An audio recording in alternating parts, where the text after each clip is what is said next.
So just briefly educate us, what are the key tips that people should look out for to sort of identify and how to report fraud? I know the Bank of Ghana is doing their bit. The E-Crime Bureau is also around. I know Mr. Bosiako's organization as well is also doing really well. So just give us a few tips. Okay, so before I even come to the tips, I must say that we have come a very long way as a country. In fact, we have seen a concerted effort to mitigating the fraud. The regulatory institutions like Bank of Ghana, Securities and Exchange Commission, and the rest have come up with even policies and measures to help the ecosystem. The law enforcement agencies have also been trained, and they are currently ongoing trainings for them. So they are doing a lot at their side. Now it is left with us as institutions and individuals to also protect our valuable assets. So now institutionally, you would have to, do a risk assessment of your product, like I earlier mentioned. Find out where the loopholes or vulnerabilities are. If it is an IT system you have deployed, do vulnerability assessment and penetration testing on it. And when you are done and the results come up and there are certain recommendations, make sure you implement those remediating controls. Then now, let's talk about we as individuals.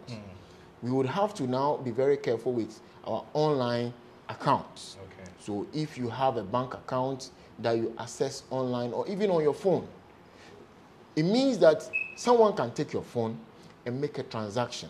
So you would have to protect your phone with passwords. Make sure your passwords are not just known by anybody at all. You should also install antiviruses or anti-malwares on your phones so that you protect yourself. Then also, before criminals target you, even particularly the mobile money scams that we see, they profile you. And where they get the information from is on social media or any other platform that you exhibit yourself. So be very careful the kind of information you share out there. Be very careful. Don't share any and everything you see about yourself out there. Otherwise, criminal would capitalize on that and use that to defraud you. And please, those of us who like purchasing things online, we would have to be very careful the kind of vendors or shops we purchase from.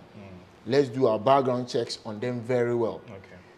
Too good to be true offers online. Maybe you are selling the market price of a product is 500 Ghana cedis, and then you realize that someone is selling it for 150 Ghana cedis. It's too good to be true.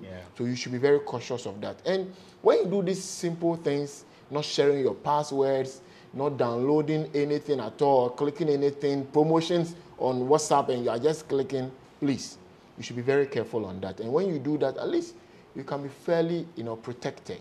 So for viewers, I would like to advise you to be very cautious, be very careful. The criminal is out there to target you. So you should also be as wise as a serpent. Stay safe, and I want to see you at the better side of the internet and free of fraud.